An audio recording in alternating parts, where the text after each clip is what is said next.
How many of you have been watching the Olympics? I love the Olympic season.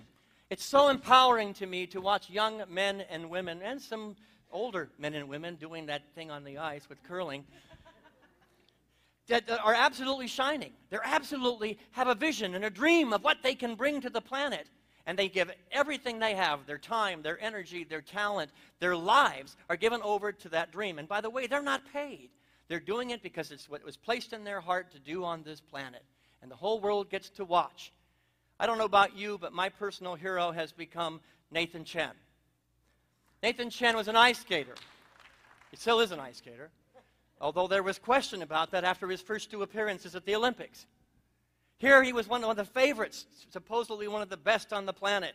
And the first 2 times he hit the ice, he fell on his hind end. He fell on his butt. What happened? What happened? It looked like failure. Nathan Chen went to the place, even when he fell, groundedness. I'm here to do something. I'm here to make something happen. I'm going to do my thing.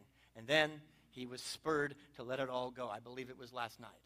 And he broke a world record for the number of quadruple spins in the air. I think there were 7 attempts at that. Nobody's ever done that before. So is he a failure or is he a hero? He went from like number 18, no chance of a medal, to I believe he ended up somewhere around 5. Because he was willing to risk and to try something new, to go out of the box and not define himself by his failure, but to get up off the ice and say, I'm here to do something, I'm going to do my job, and I'm going to do it well. And I'm going to get my notes so that I can do my job well. Someday this crutch will be gone, but that's not today. We climb mountains. Each one of us is climbing a mountain. And it may be on an ice rink. It may be in your family. It may be in your career. It may be with just a simple phone call to get forgiveness from somebody or to offer forgiveness to somebody. It's a mountain in front of you. And we are called to be heroes. We're on a hero's journey at Unity North. We've walked through a threshold, and we're in uncharted territory, exploring vast landscapes that we've never experienced before. And inevitably, what will happen on the hero's journey, this is the step we're going to talk about, is the moment of failure. When everything that you've learned up to that moment is failing you, and you find yourself on the ice. It is the greatest moment of decision, the greatest moment of choice. What are you going to do when you're on the ice? Skulk off and disappear into nothingness, or get up and say, I'm here for a purpose. Jesus, our master teacher, absolutely knew this when he spoke in the book of Matthew 5, chapter 14, chapter 5, verse 14. I'm going to paraphrase it because I like the way I put it better. You are the light of the world.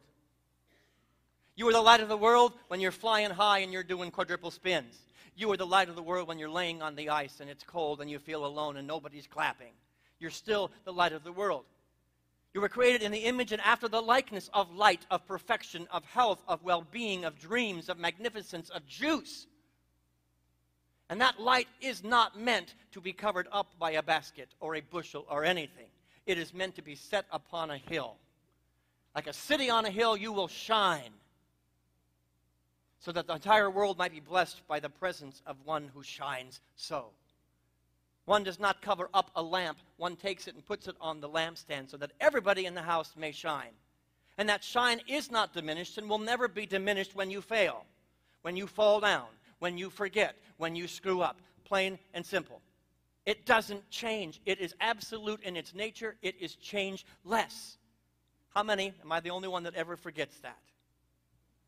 If you're not on the ice, if you're not sitting with your butt on the ice at some point in your life, you're not on a growing path. Those who never fail never do anything. Those who never screw up on the hero's journey never create anything. So, yes, shine your light. Jesus is calling us out in that scripture in Matthew. Stop playing small. When I noticed about the Olympics, that was really interesting. And I tried to understand it. How in the world can the man who fell get a higher score than the man who never fell? And they started talking about that. There is higher points for those who make the attempt than those who never make the attempt. There's another American skater, a delightful young man, who never even attempts a quad. He's never going to medal until he makes the attempt. We're never going to get to the treasure on the hero's journey at the end in the cave waiting for us until we become a lighthouse, until we become a beacon that says, I'm here to play full on, full out, full steam ahead. And what happens when we make that decision, the path that we could not see to the cave, to the treasure, does not happen. God will be a light under our feet, it says in the book of Psalms. And when we make that decision to unite in the power and the presence of our oneness with the infinite, with all creation, we are so bright that the path is then made clear. I know the steps I have to take. But it's a causal relationship. I must first make the decision. Here I am. Let me go up to the mountain and shine. Let me be the lamp on the table. And what it also reveals besides the treasure are the obstacles that's in the way. That's why most of us don't want to shine that brightly, because when we do, it exposes the dragons. It exposes those internal things that need to be cleansed. We need to clean the cobwebs out of our thinking, our stinking thinking, our patterns, our habits that have kept us from being the light of the world. And guess what? You're going to come face to face with those dragons when you're laying on the ice. You're going to come face to face with everything that has to be released because it's not you. It's not the light that you are. And here's one thing I know for sure, nobody can face a dragon halfway. If you're going to slay a dragon, you can't do it halfway. If you're going to clean house and you're facing stuff that maybe took 20 years to develop in your thinking and feeling nature, you can't do that halfway. You will fail, the dragon will win. You'll cut off the head and two will grow. You got to go full out. Anybody ever try to jump a chasm in 2 leaps? It doesn't work. It doesn't work. You have to go, let's go, I'm in this full steam ahead, and then jump across that chasm. And there will be moments when you fall. The good thing is, spiritually, you never, ever die. But you may fall down, and you climb back up and make another jump.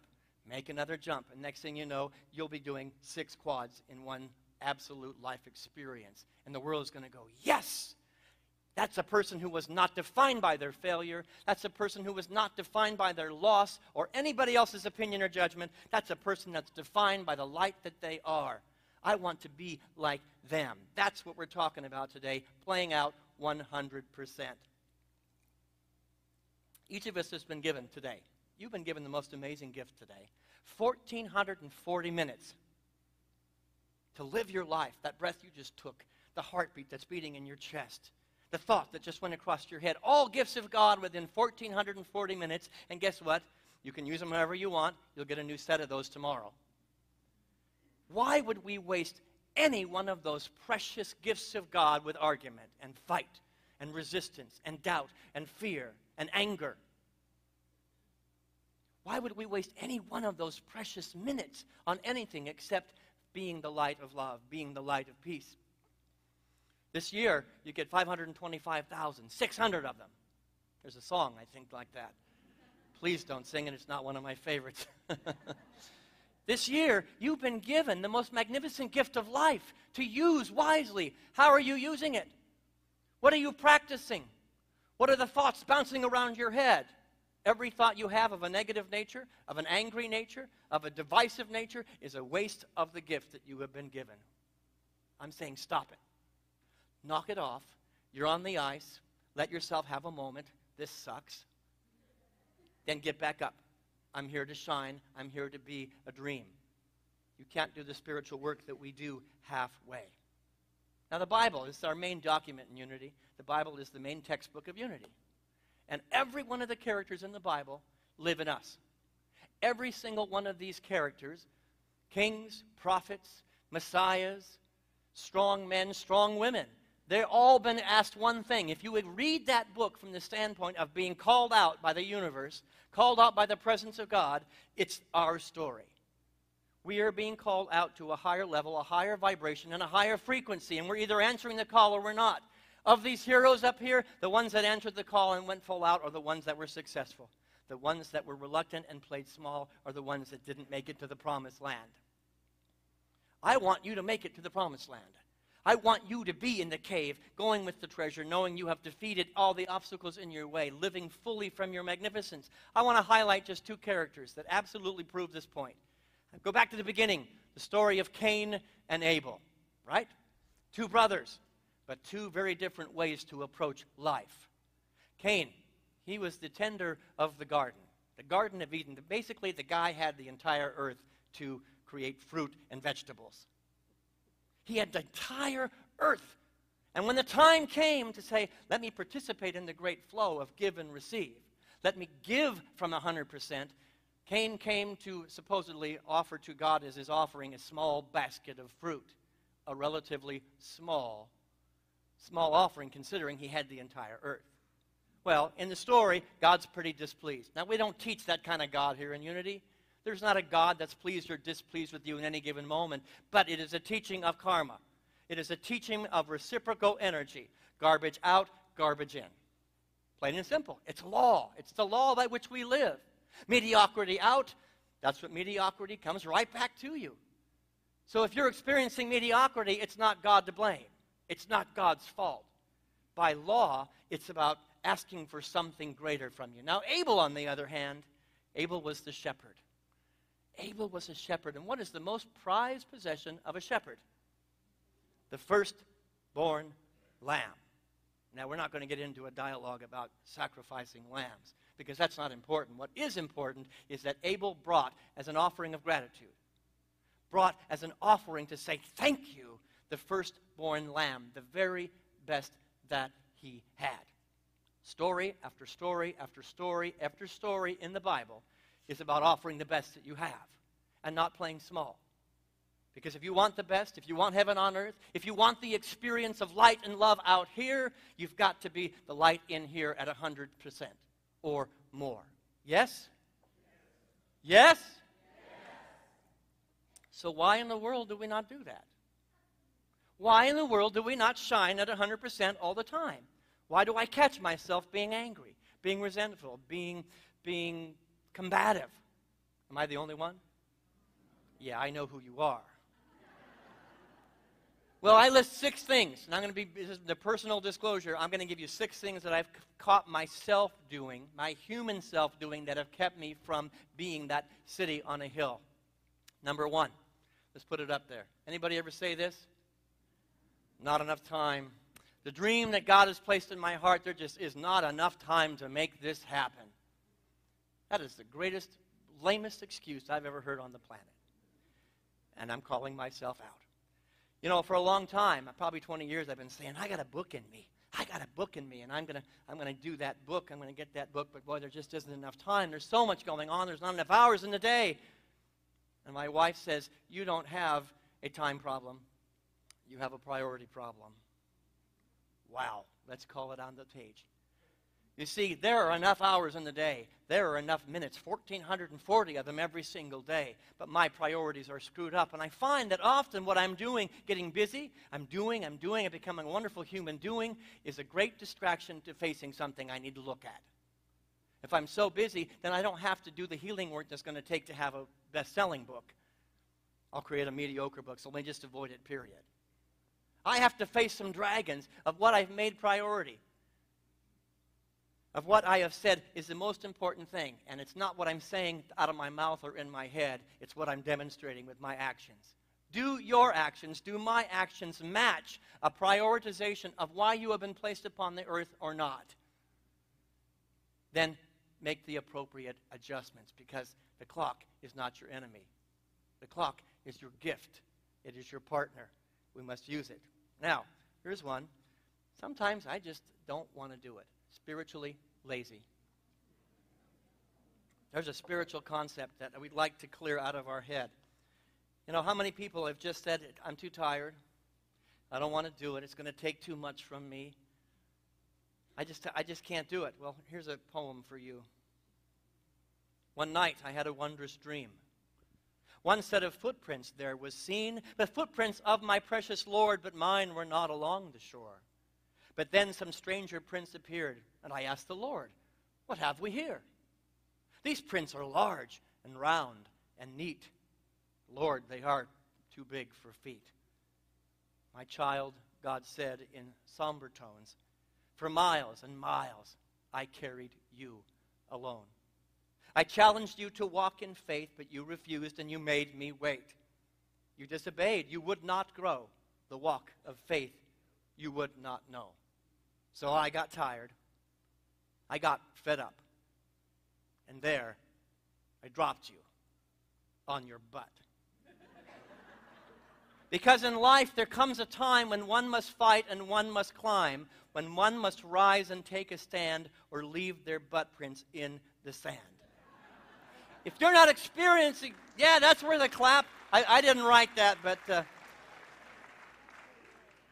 there comes a time when you just have to get off your spiritual couch and do something and get active and quit blaming God, quit blaming the devil, quit blaming your family, quit blaming your upbringing, and say, damn it. Oh, I just said that, didn't I? God put a dream in my heart. I'm here for a purpose. And that purpose will not be made insignificant because of my lack of thinking or my lack of energy. It will not be made insignificant because I'm tired.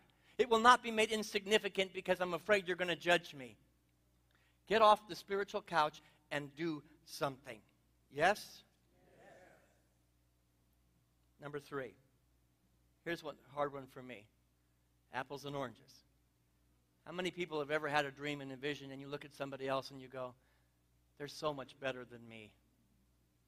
So much better than me. Nathan Chen could have easily said, man, that kid from Japan is amazing. He's probably going to get perfect scores. I'm just going to skulk off and not be here.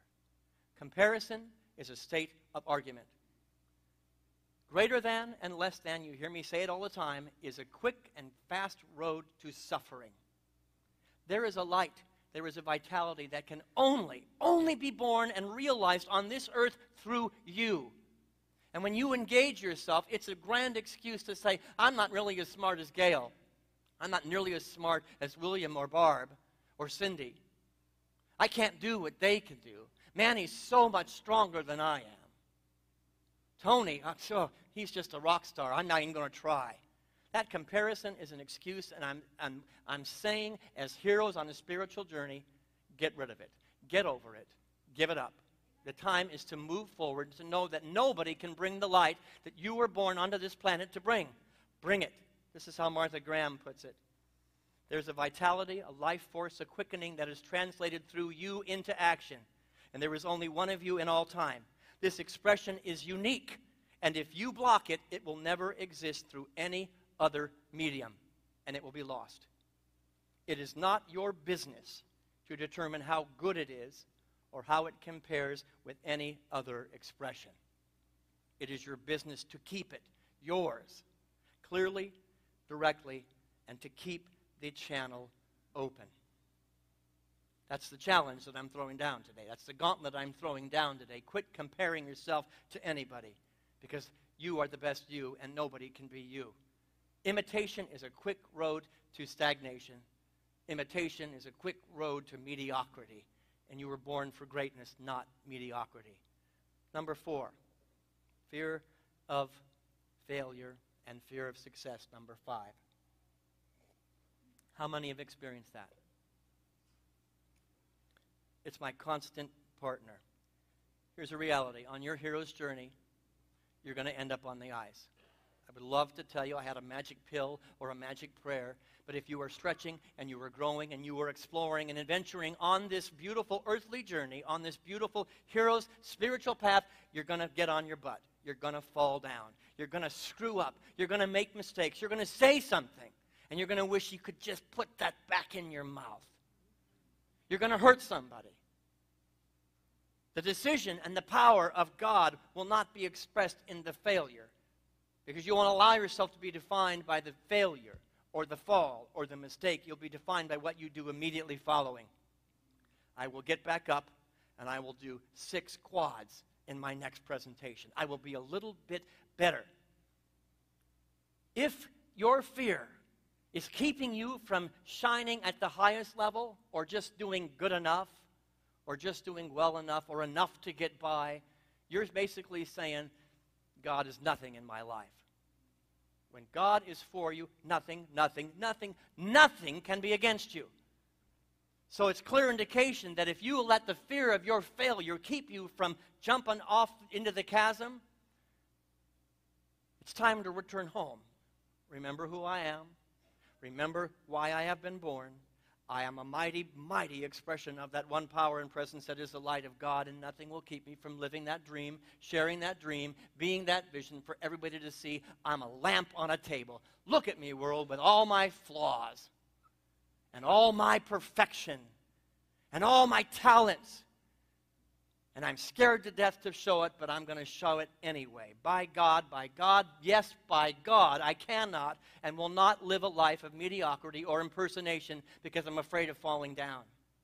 I will not waste this precious gift wondering what might have been if I'd only gotten up one more time. Some of you are sitting here today going, yeah, but you don't know my life. I'm saying one more time. One more time, get up. One more time, try to jump the chasm. One more time. Now, how many people have ever lowered your expectations when you failed? Come on, get real. We kind of have it backwards. The human ego will tell you, we set the expectation, and here's where our performance ends up. And we go, oh, okay, well, I can fix that. Let me just lower my expectation. Stagnation. Not a place to live, it becomes living hell. Our job is when we fail, we fall down, to then get up and improve the performance. That takes time. That takes energy. That takes diligence. That takes practice. That takes not giving up. And eventually, you will show up the way you see yourself in your head. People in your life will show up the way you expect them to show up. Don't lower the expectation of the people in your life. Call them up to a higher place. We teach it when we teach how to raise our kids. Kids rise to the bar that we set for them. People, friends, will rise to the bar. And what are you saying? What are we saying if we go, let me just lower the bar, honey? That's good enough. That kid is going to be on your couch when they're 50 years old. Well, the same is true for us. Raise the bar for yourself. Leave it there. And then find out what it takes to achieve the goal as opposed to lowering the expectation. That's what a hero does.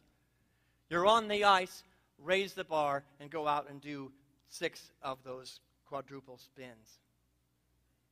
Number 5, the fear of success. How many people have ever wondered, if I deliver this really good song or this really good piece of art or this really good project at work, everybody's going to expect me to do it every single time. Oh, and that kind of goes back to the laziness. The light of God, so freely given to me by grace, will not be squandered or made insignificant because I'm afraid of my light. I will not squander the gift I have been given because I'm afraid of my light. And here's the most beautiful thing about the hero's journey. The skills you have today will not get you over the next mountain. Plain and simple. I get it. It's not going to get you there. But when you go through the threshold, the mountain you're before right now, you're going to develop skills, resources, ideas, talents that are going to get you over the next mountain. And every mountain you climb gets a little bit easier.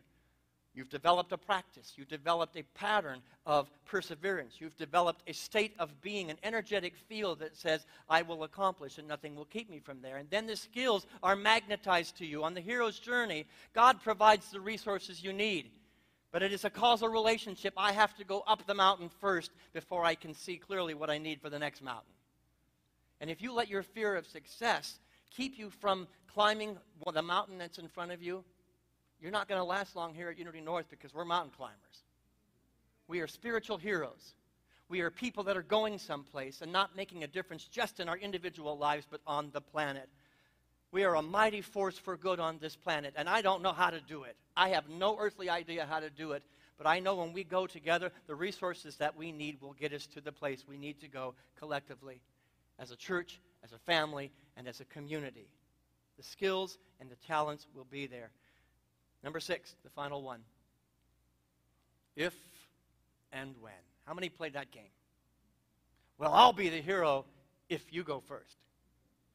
I'll get this done if I'm pretty assured that I'm not going to fail. I will do this when everybody lines up and everything's perfect and I know exactly what I'm supposed to be doing. If and when is a quick, and I found that picture and I looked at her and she's probably thinking 100 different things. What it showed to me is, I wonder what could have been. I don't want to be at the end of my life, and I don't want any of you at the end of your life asking the question, what could have been? If and when is a quick road to stagnation. If and when is a quick road to mediocrity. And you are not called to be mediocre. You are called to be the very veritable presence of God. And you're playing small, as Marianne Williamson put it, does not serve anybody. I would be so bold to say that if you're living in if and when, you're taking up too much space on the planet. I know you to be the magnificent expression of goodness. Join me on that plateau, and let's climb the mountain together. You see, the hero doesn't wait around for somebody else to shine. A hero never waits for the Messiah to show up and to make it all better. The hero doesn't sit on Facebook and say, somebody do something. Somebody take care of it. You're wrong, my way's better. Now, heroes don't do that. Heroes get busy. They get their body behind their prayers. They get their body behind their visions. They get their body in motion and say, I'm going to be the change I want to see. So yes, you are the light of the world, and the time to shine is now, not tomorrow. You are the light of the world, so take the step. Make the phone call. Have the conversation. Reach out in one form or another, however small or big that might be, because you are being called out by Jesus. You're being called out by your minister. You're being called out by our humanity that says, pay attention, people. Something wants to be born here. And as heroes, we will shine our light so brightly that the rest of the world cannot help but know that that light is in them. I want to take this idea into a time of meditation. Your light will not be made insignificant because of your fear, because of your doubt, because of somebody else's judgment, because you don't know. Your light will shine, and it will shine brightly, one foot in front of the other, making your way to the cave and to the treasure. Take a deep breath with me. And I invite this prayer of St. Francis to be your prayer. Make me an instrument of peace. Make me an instrument of love. And let the mindset of the consciousness underneath make me. No, I choose to be. I choose to be an instrument of peace. I choose to be an instrument of harmony, balance, love, understanding, and forgiveness.